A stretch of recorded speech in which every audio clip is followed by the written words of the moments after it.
In this tutorial, I'll be guiding us on how to recover deleted playlists in Spotify. So let's get started. So first, you want to open up any browser. In my case, I'm using Brave browser.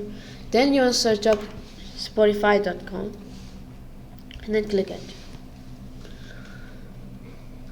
So once you're in Spotify.com, in the right upper corner, you want to click your account and then click the account option.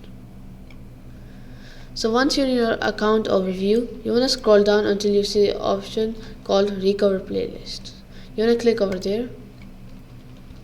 So once you're in this option called Recover Playlists, you can see all the playlists you have deleted. So if you just want to recover them, you want to click Restore option to whichever playlist you want to recover. In my case, I want to recover my playlists one, so I'll click Restore. So as you can see, it has been restored. So that's it for this tutorial. I hope it helped you out, and I'll be seeing you next time. Peace out.